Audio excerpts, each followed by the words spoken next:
Welcome to Brave English Podcast.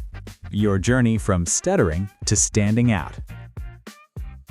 Hello, everyone. Welcome back to another episode of the Brave English Podcast. We are so incredibly happy to have you here with us today in our cozy little studio corner. I'm Jack. And I am Emy. Welcome, guys.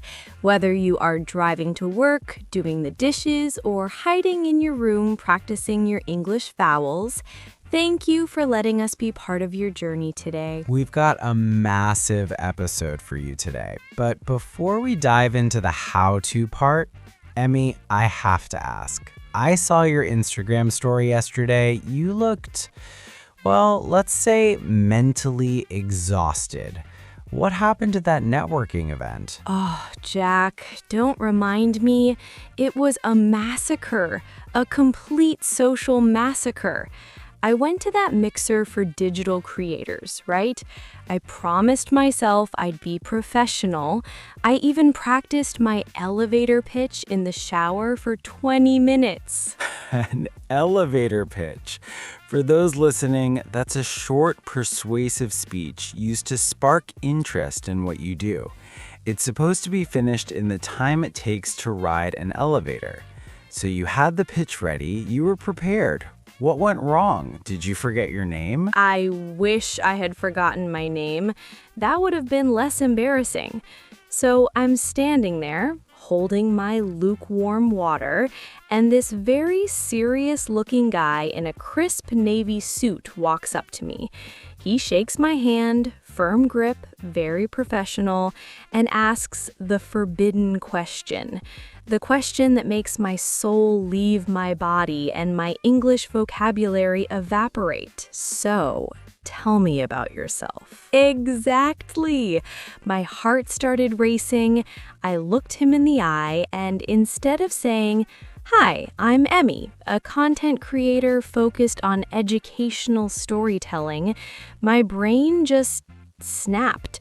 I started telling him about my cat, Luna. No.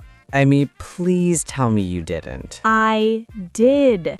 I told him Luna had a tiny ear infection last week. I told him how expensive her organic salmon treats are. Jack, I talked for 5 minutes straight. I even showed him a picture of her sleeping in a shoe because I thought it would make him like me. By the time I stopped to breathe, he was looking at his watch like he was planning his emergency escape route. I didn't just rattle off facts, I gave him a whole biography of a feline. To rattle off facts means to say a list of things quickly without much thought. But you didn't even rattle off professional facts. You gave him cat mom energy at a high-level business event. I know. I was trying to put my best foot forward, to give a good first impression. But the more I saw his confused face, the more I panicked and the more I talked. Honestly, Jack, when I'm nervous, the professional Emy goes on a permanent vacation and crazy cat lady Emy takes the mic. Don't be too hard on yourself. That question, "Tell me about yourself," is a trap for everyone, especially English learners. It's so open-ended that you feel like you have to tell your whole life story, from your birth in Spain to what you had for breakfast this morning. It's the worst. You want to sell yourself, which means to highlight your best qualities and skills, but you end up feeling like you're just rambling. I felt so awkward, Jack. Eventually, I just said, "Anyway, Luna is fine now," and I literally walked away and hid behind a large plastic plant. A plant? Really? Well, at least the plant didn't ask for your resume. But seriously, Emy, this is what we're fixing today. No more cat stories and no more hiding behind office decor. We are going to turn that oversharing disaster into a brave introduction. Okay. We've all had our hiding behind a plant moments, Emmy. But let's make a deal right here, right now, in front of the whole brave English family. A deal? Why do I feel like I'm about to lose money or my dignity? Neither. It's a challenge. By the end of this episode, I'm going to teach you a formula so powerful that you will be able to introduce yourself to a CEO, a stranger, or even that guy in the navy suit without mentioning Luna's salmon treats. Hey, those treats are high quality. But okay, I'm listening. What's the catch? If and only if you can give a perfect, professional, brave introduction by the time we finish today's recording, then every single person listening or watching right now has to hit that subscribe button. Oh, I like this. So if I stop being awkward, they have to join the family? Exactly. It's a brave bet. If we provide the value and you provide the transformation, it's only fair that our listeners become official members of the community. It helps the channel and it keeps us from talking to plastic plants. To the microphone. Did you hear that, guys? My reputation is on the line.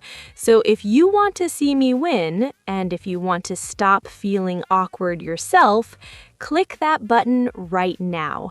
Do it for me, do it for your English, and do it for Luna. Leave the cat out of it. But seriously, guys, joining the community means you won't miss our weekly hacks to turn your passive English into active, confident speech. Now, Emmy, are you ready to win this bet? Vamos, let's do it. Give me the formula. All right, Emmy, class is in session. Put down the picture of Luna and grab your notebook. To win this bet and save our listeners from awkward silences, we're using the present, past, future formula. It's simple, it's elegant, and it keeps you from rambling. Present, past, future. It sounds like a grammar lesson, Jack. Are you going to make me conjugate verbs? Because my brain is already sweating. No. It's not about grammar, it's about structure. Most people fail because they try to tell their life story chronologically, starting from their childhood. But in a professional setting, nobody cares where you went to kindergarten. Guilty. I usually start with, well, I was born in a small town in Spain and I loved playing with dolls. Exactly. And by the time you get to your current job, the other person has already fallen asleep. So we flip it. We start with the present. This is your right now. Who are you today? What is your current role? And most importantly, what is the impact of your work? So instead of I am a content creator, I should say something more spicy? Precisely. Use action verbs. Instead of saying I am a manager, try saying I oversee a team of 5 or I coordinate digital campaigns. It sounds more active. You want to show that you are doing something, not just being something. I like that. I oversee the creative direction of my channel. It sounds like I actually know what I'm doing. You do. Now, once you've established the present, we move to the past. But here is the brave rule. The past is only there to prove why you are good at the present. Don't tell them everything, just give them 2 or 3 highlights. This is where I struggle. I feel like I need to explain every job I've ever had since I was 16. I worked at a bakery, Jack. Do I tell them about the bread? Only if you're applying to be a chef. If not, skip the bakery. Instead of a list of jobs, give them a success story. Use phrases like, I built a foundation in, or I honed my skills in. For example, I honed my communication skills while working in diverse environments. Honed my skills. That sounds very sophisticated. It's like I'm sharpening a sword for battle. It is a battle, Emmy, a battle for attention. The mistake you made with the guy in the suit was giving him past information that wasn't relevant. He didn't need to know about Luna's ear infection because it didn't prove you were a great content creator. True, unless he was a vet, but he wasn't. Okay, so present is who I am, past is how I got here, and what about the future? The future is the most important part because it shows ambition. Most people stop at the past and then just stare. It gets weird. You need to wrap it up by saying where you are going or what you are excited about. So, like, I want to be famous? Maybe a bit more professional than that. Try, I am looking to leverage my experience into, or I am eager to contribute to. It shows that you have a goal. It turns a boring introduction into a conversation starter. Let me try to put it together. I coordinate educational content, present. I built a foundation in storytelling during my years in digital media, past. And now I'm eager to contribute to the global English learning community, future. How was that? That was 100% better. You didn't mention a single cat. But let's look at the vocabulary. Notice how you used built a foundation and eager to contribute. Those are power phrases. They make you sound like you are in control. It feels different. It feels structured, like I have a map in my head. But Jack, what if I'm in a more casual setting, like a party? Does the formula still work? Absolutely. You just change the flavor. In a casual setting, the present might be, I'm currently obsessed with learning photography. The past might be, I've always loved visual arts. And the future is, I'm hoping to travel to Japan next year to take some street photos. Same structure, different energy. So the formula is the skeleton, and I just put different clothes on it depending on where I am. Exactly. You're getting it. The present, past, future formula keeps you from rambling. To ramble means to talk for a long time in a confused or annoying way. Like you and the Navy suit guy. Hey, I was just being thorough. But you're right. I was rambling because I didn't know where the exit was. I didn't know how to finish. The future is your exit. Once you say what you're looking forward to, you stop talking and let the other person speak. It's a clean handoff. This is life-changing, Jack. I used to think a good introduction was about being perfect in English, but it's actually just about having a good plan. Exactly, a brave plan.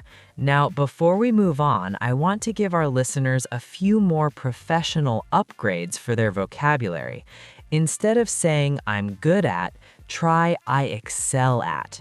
Instead of saying I started, try I initiated. I initiated a project.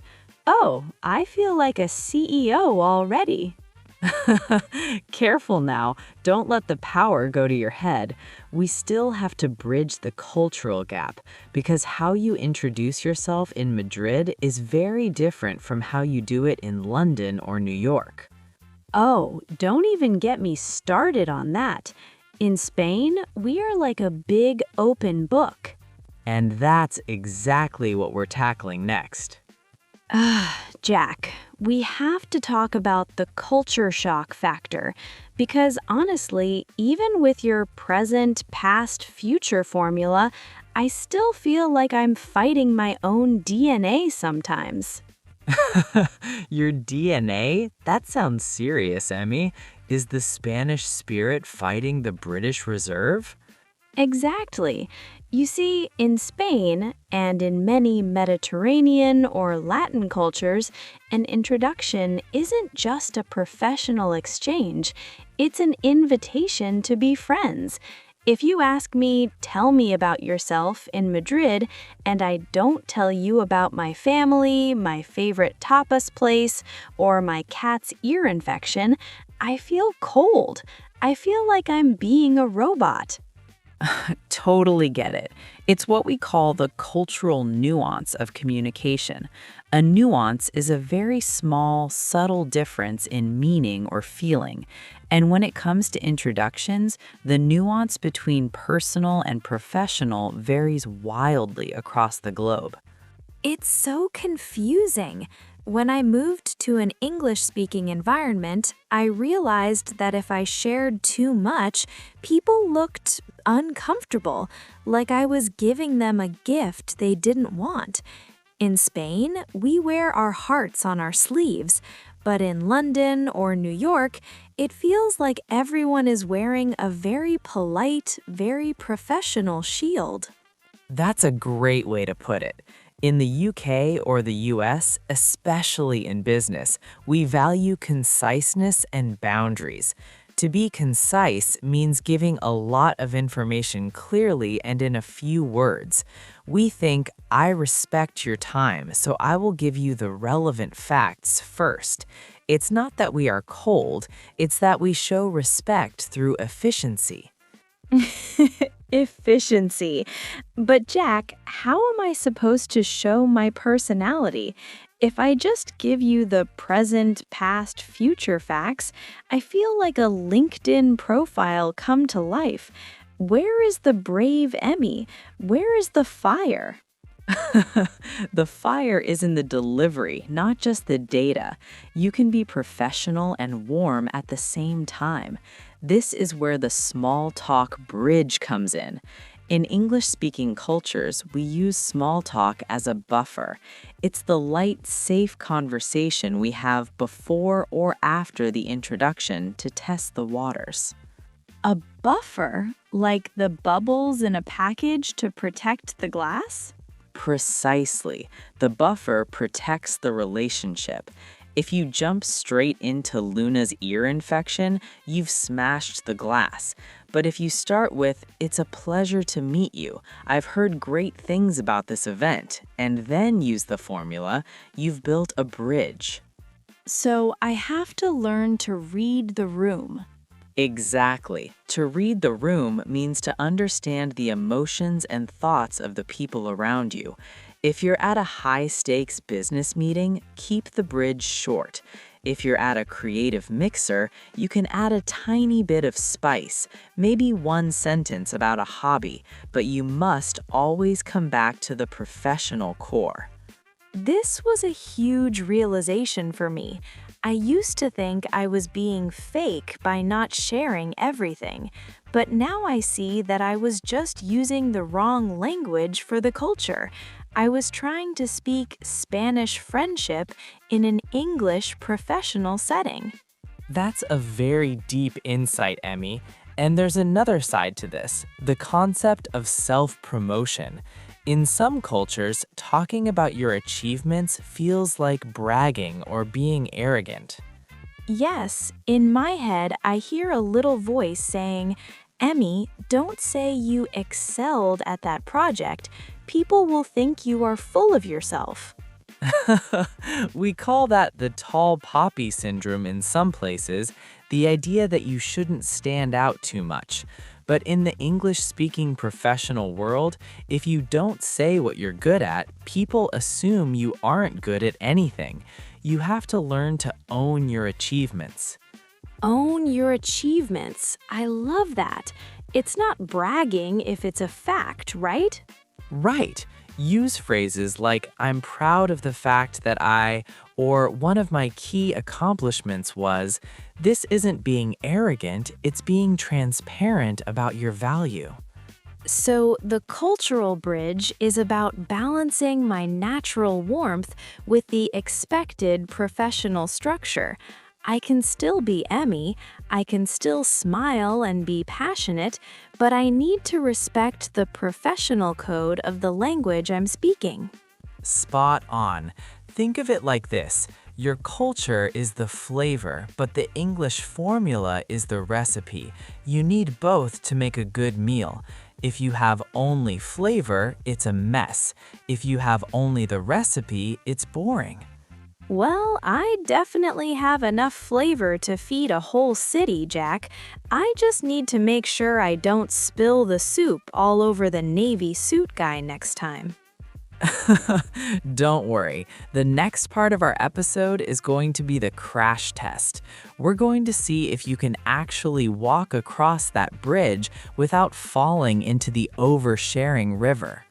Oh no! Is it time for the role-play battle? My palms are starting to sweat again. It's time. And remember, Emy, the bet is still on. If you fail, I win. If you win, well, the audience joins the family.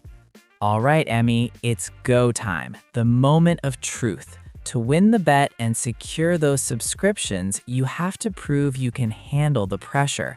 We're going to do 2 rounds. Round 1, the disaster Emy. Round 2, the brave Emy. Oh, I am born for round 1. I have years of experience in being awkward. Let's do this. Okay, imagine we're at a big media conference.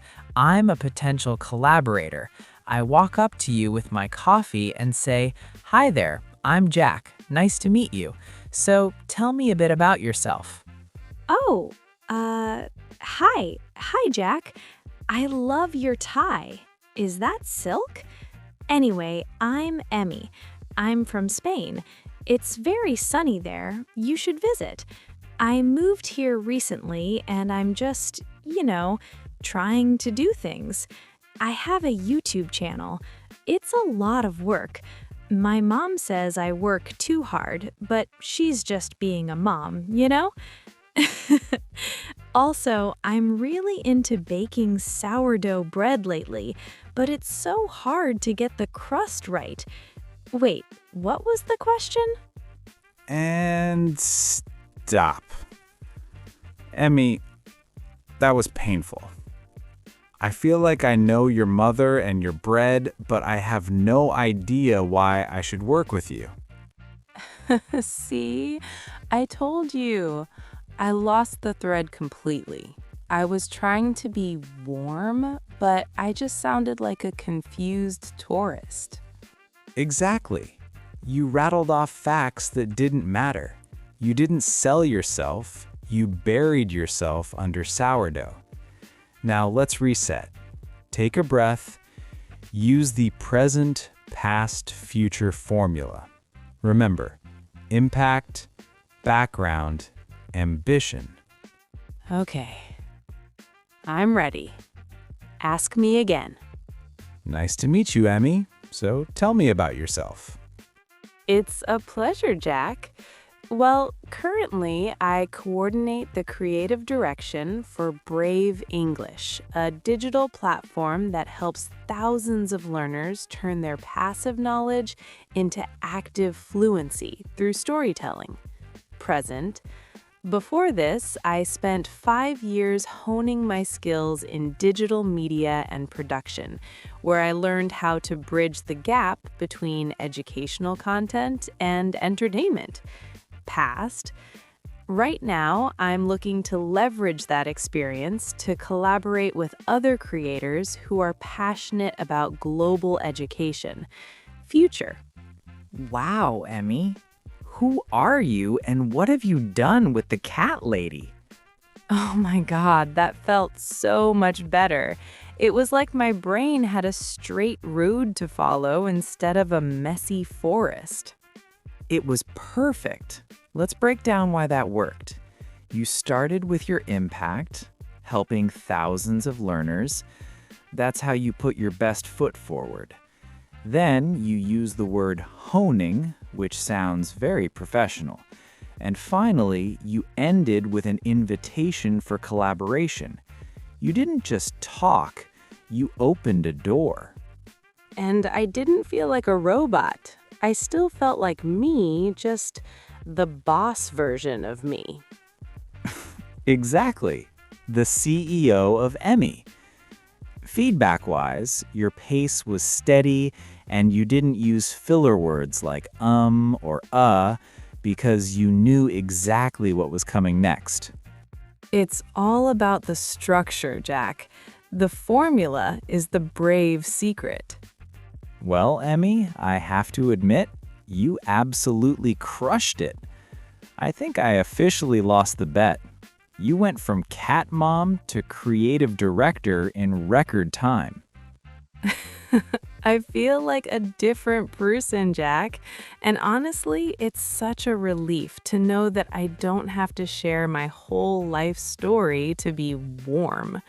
Having that present, past, future roadmap makes me feel so much more in control. That's the secret. Control leads to confidence. So let's recap for everyone listening. Start with the present, what you do and your impact. Move to the past, relevant highlights only, and finish with the future, your goals, or why you're here. It's simple, it's professional, and it works. And since I won the bet, guys, if you haven't already, now is the time. Hit that subscribe button and ring the bell. We want you to be part of this brave journey with us every single week. Deal's a deal. And now we have a challenge for you. We don't want you just to listen. We want you to act. We want you to write your own present, past, future introduction in the comments below. Yes, use the formula. Tell us who you are, what you've done, and what you're looking forward to. Jack and I will be reading them and giving you some feedback. Don't worry about being perfect. Just be clear and be you. Thank you so much for joining us today. Remember, your voice is a bridge, not a barrier. Exactly. Until next time. Don't just study English, be brave and live it. Bye-bye.